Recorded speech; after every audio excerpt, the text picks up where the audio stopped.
और अंतर्राष्ट्रीय जाट संसद की चंडीगढ़ में कार्यकारिणी की बैठक हुई, जिसमें जाट आरक्षण और हरियाणा में जाट आरक्षण के दौरान बनाए गए मुकदमों का मामला छाया रहा। इसके साथ साथ बैठक में जाट समुदाय को आ रही समस्याओं, जाट समाज की कुरीतियों को दूर करने, शिक्षा, बेरोजगारी और अन्य मुद्दों पर चर्चा हुई। जाट सभा के अध्यक्ष MS मलिक ने स्पष्ट किया कि सरकार जाट आरक्षण के दौरान दर्ज किए गए मुकदमे वापस ले, अन्यथा सरकार को फिर से इस स्थिति का सामना करना पड़ सकता है। वहीं दूसरे राज्यों से आए जाट नेता राम अवतार पलसानिया और PS कलवानिया ने बताया कि अंतर्राष्ट्रीय जाट संसद की अगली बैठक जयपुर में होगी, जिसमें 130 देशों के जाट प्रतिनिधि हिस्सा लेंगे। अंतर्राष्ट्रीय जाट संसद की चंडीगढ़ में हुई कार्यकारिणी की बैठक में किन मुद्दों पर चर्चा हुई, इस बारे में खास बात की है हमारे संवाददाता अनिल कुमार ने जाट सभा के अध्यक्ष MS मलिक, राम अवतार पलसानिया और PS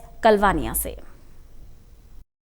अंतर्राष्ट्रीय जाट संसद के कार्यकारिणी की आज बैठक हुई। इस बैठक में किन मुद्दों पर चर्चा हुई, इस मेरे साथ हैं जाट सभा के अध्यक्ष एवं पूर्व पुलिस महानिदेशक MS मलिक। इनसे जानते हैं कि आज बैठक में किन मुद्दों पर चर्चा हुई है।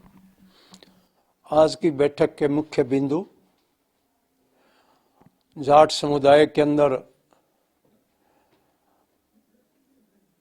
जो भी समस्याएं हैं उनसे अवगत कराया गया।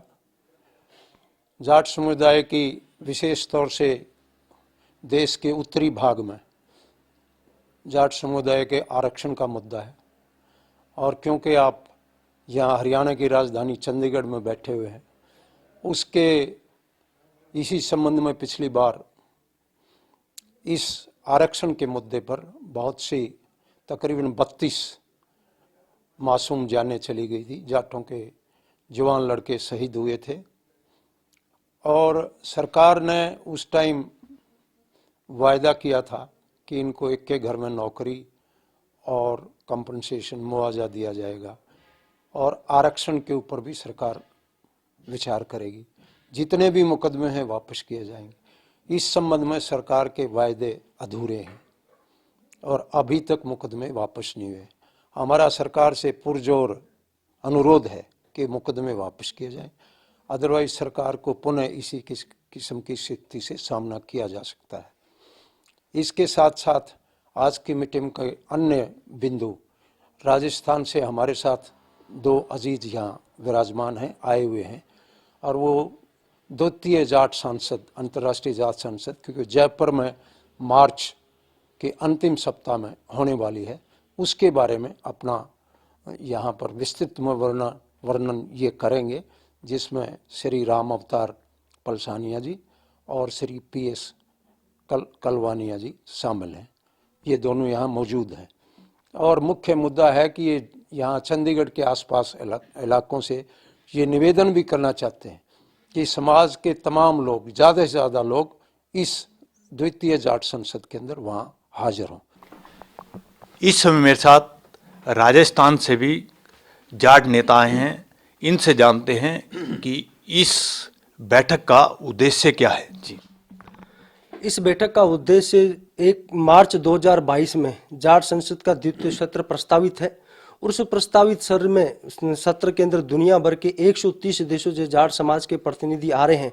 और यह एक निमंत्रण लेकर के जाट सभा चंडीगढ़ के पास हम आए हैं कि जब दुनिया भर की 130 देशों की जाट सरदारी जब जयपुर में आए, तो चंडीगढ़ और हरियाणा प्रदेश और पंजाब प्रदेश भी उसमें मुख्य भूमिका निभाए, और मुख्य भूमिका इस रूप में निभाए कि वहां पर ऐसा लगना चाहिए कि ये प्रोग्राम जयपुर में नहीं होकर के चंडीगढ़ में, पंचकुला में या हरियाणा या पंजाब में हो रहा है। इस तादाद में जाट सरदारी को निमंत्रण देने के लिए सार्वजनिक रूप से आए हैं, और ये निवेदन किया है कि समाज की मान, सम्मान और स्वाभिमान को बचाने के लिए जो जयपुर में जाट संसद का द्वितीय सत्र हो रहा है, उस गौरवमयी पल को अपने आप में महसूस करने के लिए, समाज के मान, सम्मान और इज्जत बढ़ाने के लिए, समाज की गौरवमयी उपस्थिति दर्ज कराने के लिए चंडीगढ़, हरियाणा, पंचकुला और पूरे प्रदेश की सरदारी को आमंत्रित किया है।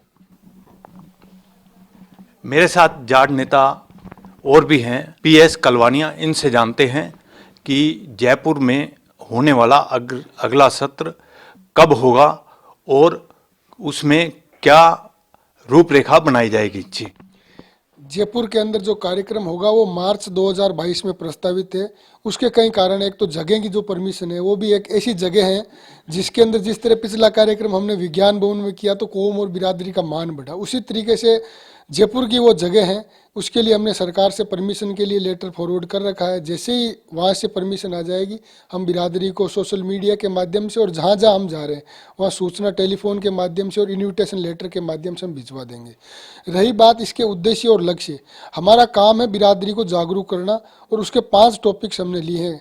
कौम में कला, शिक्षा, साहित्य, संस्कृति और रोजगार सृजन, इन 5 टॉपिक्स पर चर्चा करके वैचारिक रूप से समाज को एकजुट करके, और हम दुनिया भर में ये मैसेज देना चाहते हैं कि आप बात करते हो गांव गली मोहल्ले के जाट को एकजुट करने की, अब वक्त आ गया है और इस वक्त अब दुनिया का जाट एकजुट हो चुका है। पूरे ग्लोब के अंदर जितने भी देश है, हमारा अगला प्रयास रहेगा कि जहाँ कहीं पर भी हमारी कौम का बंदा है उसे इन्विटेशन देके एक मंच पे लाके, एक जाजम पे लाके और ये संदेश देंगे कि पूरी दुनिया का जाट एकजुट है। और इसके अंदर रोजगार और शिक्षा, इसके ऊपर 2 टॉपिक्स पे मेन काम हमारी जाट पार्लियामेंट की टीम अभी से कर रही है।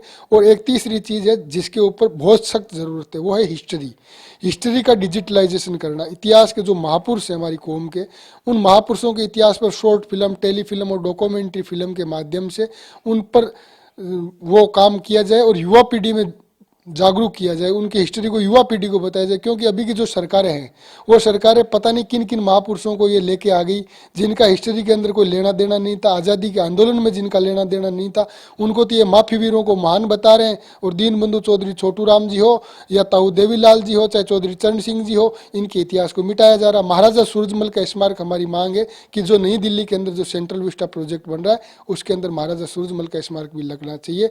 इस तरीके की हमारी पूरी टीम की सामूहिक रूप से एक प्रयास है कि कौम को एकजुट किया जाए और फिर से जो विभूति का झंडा है वो बुलंद किया जाए। ये थे मेरे साथ अंतर्राष्ट्रीय जाट सभा के नेता। इन्होंने आज कहा है कि अंतर्राष्ट्रीय जाट संसद की आज कार्यकारिणी की बैठक हुई है और इस बैठक में जाट आरक्षण का मुद्दा और जाट आरक्षण के दौरान बच्चों पर हुए मामले दर्ज वापस लेने और जाट समाज में कुरीतियों को दूर करने को लेकर चर्चा हुई है। इसके साथ साथ इन्होंने ये भी कहा है कि अगली अंतर्राष्ट्रीय जाट संसद की बैठक जयपुर में होगी। Anil Kumar, total news, Chandigarh.